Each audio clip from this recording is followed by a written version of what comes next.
Hello everyone, welcome back to my channel. তোমার সবাই কেমন আছো? আশা করি তোমার সবাই খুব ভালো আছো। তো আমি মোটামুটি ভালো আছি, আর মোটামুটি খারাপ আছি, মানে দুটো মিলিয়ে।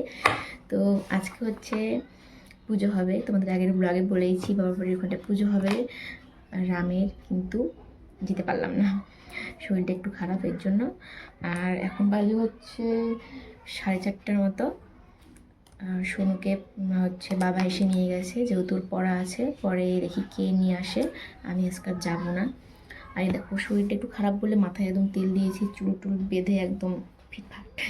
কারণ শরীরটা যদি ভালো না থাকে, চুল যতক্ষণ মানে ঠিক মতো বাঁধা না হয় ততক্ষণ ভালো লাগে না।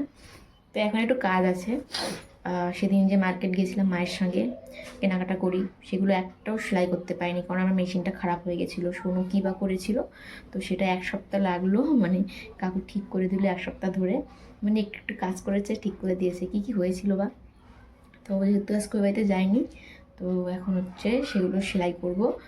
আর আজকে তো 22 তারিখ, কালকে আজকে 22 তারিখে তো মনে হচ্ছে, ভুলে গেছি ঠিক। ও হ্যাঁ, আজকে 22 তারিখ, কালকে 23 তারিখ। কালকে হচ্ছে আমাদের গাড়িটা আসার কথা, মানে আজকে আসার কথা, কালকে আনতে যাওয়ার কথা। এখন দেখা যাক কি হয়, এসে পৌঁছায় কি না। তো তার আগে একটু কাজ করে নিই, আমি সেলাইগুলো করে নিই। তো চলো, ভাবলাম এখন যদি ব্লগটা একটু না শুরু করি, আর টাইমই নেই শুরু করার। একটা ছোট্ট ব্লগ তো আমাদের সাথে শেয়ার করতে পারবো, তাই না? তো চলো আগে সেলাই করে নিই জিনিসপত্রগুলো। এই কটা করতে পারি, বেশি শরীরটা ভালো না, বেশি করতেও পারবো না। আর দেখো, দুদিকে বেরুনি করেছি। আর দুদিকে চুল বাঁধলে না, শোনো আমাকে বলে কি, তোমার কীভাবে ভালো লাগে। সত্যি এভাবে চুল বাঁধলে নিজেকে বাচ্চা বাচ্চা মনে হয়। হয়ে গেছি বুড়ি, কিন্তু নিজেকে আমি বাচ্চা বাচ্চা মনে হয়, ভাববো তাহলে। তা চলো একটা কাজকর্ম করি জিনিসপত্র নিয়ে সেলাই করার জন্য। তো এগুলো সব মায়ের, এইগুলো আগে সেলাই করবো, তারপরে আমারটা করবো। তোমাদেরকে একটা একটু দেখেছো,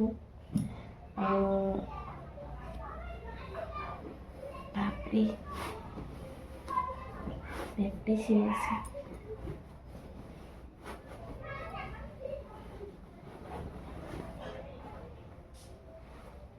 এটাও দেখেছো, দেখনি হচ্ছে শুধু এইটা, চুড়িদার কোনটা, এটা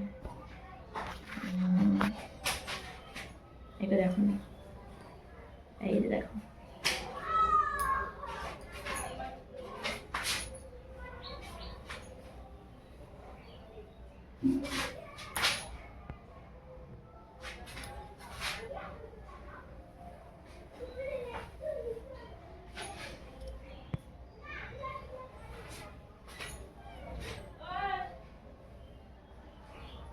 খুব সুন্দর, একদম এটা মায়ের ঠিকঠাক হয়, ফিটিং একদম, সেলাই করতে লাগবে না এটা।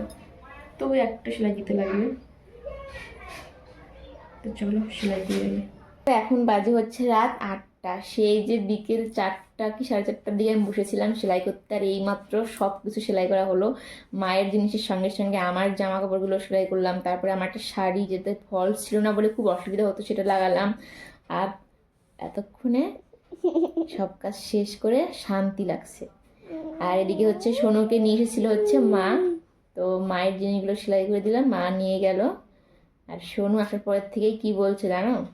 কি বলছি দাদুকে ফোন করো, দাদুকে ফোন করো, দাদুকে ফোন করো, তুমি প্রসাদ খাইতে যাবা, তুমি না ভাত খাই আসছো, তুমি প্রসাদ খাবা। বুঝেছো?